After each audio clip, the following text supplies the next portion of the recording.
नमस्ते बच्चों। तो नेक्स्ट जो टॉपिक है वो स्टीम सेल है। अब स्टीम सेल को सबसे पहले समझते हैं कि एक्चुअल में ये होता क्या है। देखिए क्या होता है, मेल और फीमेल गमीट जब स्पर्म सेल्स और एग सेल जब फर्टिलाइज होते हैं तो जायगोट बनाते हैं। अब जायगोट जो है वो एक सिंगल सेल होता है, ठीक है। अब सिंगल सेल का डिवीजन होता है, माइटोसिस डिवीजन होता है, और इससे एक सेल से फिर दो सेल बनते हैं, दो सेल से चार सेल बनते हैं, और सेल का एक गुच्छा बन जाता है जिसको मास ऑफ सेल बोलते हैं या फिर वॉल ऑफ सेल बोलते हैं। एक सेल की वॉल बन जाती है जिसको हम बोलते हैं एम्ब्रियो।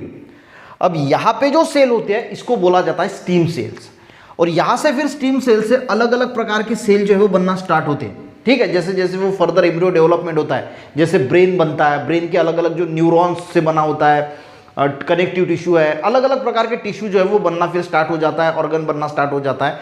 तो यहाँ पे जो सेल होते हैं उसको हम बोलते हैं स्टीम सेल। अब स्टीम सेल जो है वो एम्ब्रियो से भी आते हैं, अडल्ट स्टेज में भी हमारे बॉडी में स्टीम सेल जो है वो प्रेजेंट होते हैं। जैसे स्किन के नीचे भी स्टीम सेल्स प्रेजेंट होते हैं। जैसे हमें चोट वगैरह लगती है तो हमारी चोट जो है वो हील हो जाती है, तो स्टीम सेल की वजह से हो जाती है। स्टीम सेल वहाँ पे बहुत ज़्यादा इंपॉर्टेंट रोल प्ले करते हैं कि वो जो है वो उसको जो है वो हील करते हैं। तो मोटा मोटा स्टीम सेल समझ में आए। जो एम्ब्रियो में जो मास ऑफ सेल्स होता है उसको हम स्टीम सेल बोलते हैं, जिससे अलग अलग प्रकार के फिर सेल जो है वो बनते हैं। देखिए स्टीम सेल्स ये जो पढ़ूंगा ना यहाँ पे आपको क्लियर हो जाएगा। स्टीम सेल का इंट्रोडक्टरी पार्ट है। These are the special type of cell present in the body of multicellular organism, यानी मल्टी सेलुलर है, यानी अलग अलग प्रकार के जो सेल वाले, जैसे ह्यूमन है मल्टी सेलुलर ऑर्गेनिज्म है, अलग अलग प्रकार के सेल है। कार्डियक सेल अलग है, ब्रेन के सेल अलग है, लीवर के सेल अलग है, किडनी के सेल अलग है, तो मल्टी सेलुलर ऑर्गेनिज्म है। पर ऐसे इसमें these are the special type of cell, तो स्पेशल टाइप ऑफ सेल यानी स्टीम सेल जो है वो हमारे बॉडी में प्रेजेंट होते हैं। This cell give rise to all other type of cell present in multicellular organism, यानी इसी सेल से, ये तो स्टीम सेल है ना, तो इसी सेल से अलग अलग प्रकार के जो मल्टी सेलुलर ऑर्गेनिज्म में अलग अलग प्रकार के टाइप्स ऑफ सेल देखने को मिलते हैं, तो इसी सेल से वो राइज होते हैं, यानी उसका सोर्स ये एम्ब्रियो है यानी स्टीम सेल है। Similarly this cell play important role in wound healing, यानी जो जख्म वगैरह होता है उसको हील करने के लिए भी ये बहुत काम में आते हैं, जैसे मैंने बोला आपको। We have studied the stem cell in plant cell के स्टीम सेल के बारे में हमने फर्दर प्रीवियस क्लास में स्टडी की है। इसमें हम जो है वो एनिमल्स में जो स्टीम सेल देखे जाते हैं उसके बारे में, जो पर्टिकुलरली इन ह्यूमन बीइंग, तो उसको जो है स्टडी करेंगे। New organism form from the zygote that is form by the union of male and female gamete, यानी मेल और फीमेल गमीट से जाइगोट बनता है, सिंगल सेल, ठीक है। At the earliest stage of development organism is form in the mass of cell, यानी mass of cell बनता है जिसको cell wall as the cell of mass is almost alike, यानी सभी जो है वो सेम जो सेल होते हैं सेम ही होते हैं इस मास ऑफ सेल में। This cell are called as a stem cell, यानी ये जो मास ऑफ सेल बनता है, एक सेल का गुच्छा बनता है, ये सभी सेल सेम होते हैं जिसको हम स्टीम सेल जो है वो बोलते हैं, ठीक है। ड्यूरिंग फर्दर डेवलपमेंट, और जैसे जैसे इस एम्ब्रियो की डेवलपमेंट होती है, this cells are any type of cell different types of tissue and perform different function of body. तो अलग अलग सेल में जैसे जैसे ये फर्दर एम्ब्रियो जो है वो डेवलप होता जाएगा तो अलग अलग डिफरेंट सेल्स बनाते जाएगा, डिफरेंट टिश्यू बनाते जाएगा, और डिफरेंट जो है उसके फंक्शन भी बॉडी में जो है वो देखने को मिलते हैं।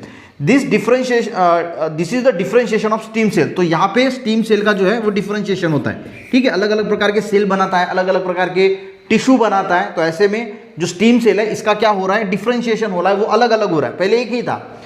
However, once the tissue are formed, पर एक बार जब टिश्यू बन जाता है, अब इस स्टीम सेल से अलग अलग प्रकार के सेल्स बने और उससे अलग एक टाइप्स का टिश्यू बना, ठीक है। अब एक बार इस टिश्यू बन गया तो फिर इसकी जो कैपेबिलिटी होती है स्टीम सेल की, जो अलग अलग प्रकार के सेल बना रहा है वो खत्म हो जाती है। फिर एक बार टिश्यू बन गया तो फिर सेम सेल ही जो है वो बनाएगा। देखिए this is differentiation of stem cell. However once the tissue are form the cells in those tissue, अब उस टिश्यू में जो सेल है at the most can form the same type of cell, तो उसमें जो टिश्यू है वो सेम सेल ही बना सकते हैं, ऐसा नहीं कि वो अलग सेल बनाएंगे, ठीक है। तो जो टिश्यू बनता है उसमें जो सेल है वो फिर वही सेल बनाएंगे, वो अलग टाइप का सेल्स नहीं बना सकते। This is the case in each part of body, यानी हर बॉडी के पार्ट में, ठीक है।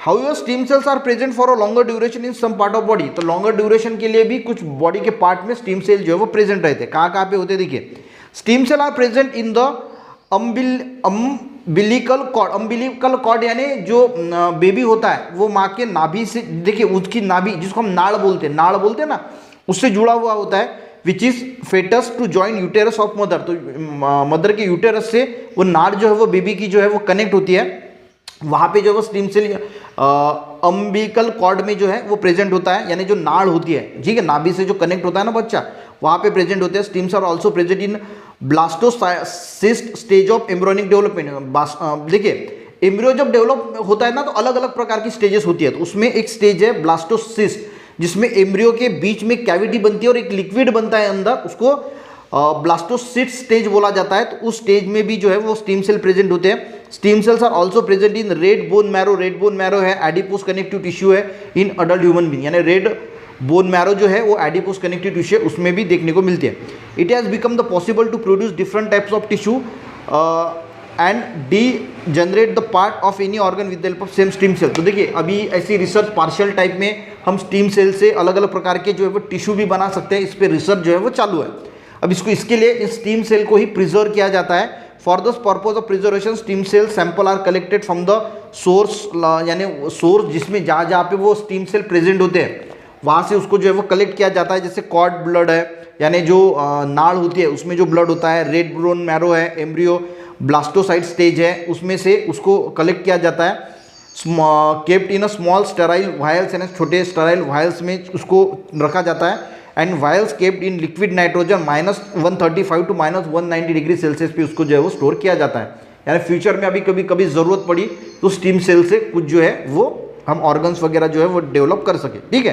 तो यहाँ पे स्टीम सेल के बारे में देखने की कोशिश की, स्टीम सेल्स की क्या रिसर्च है, अब ये एम्ब्रियोनिक स्टीम सेल्स क्या है, अडल्ट स्टीम सेल्स क्या है, इसके बारे में, और यूजेस क्या क्या होता है स्टीम सेल्स के, तो ये नेक्स्ट टॉपिक में जो है वो हम कवर करने की कोशिश करेंगे।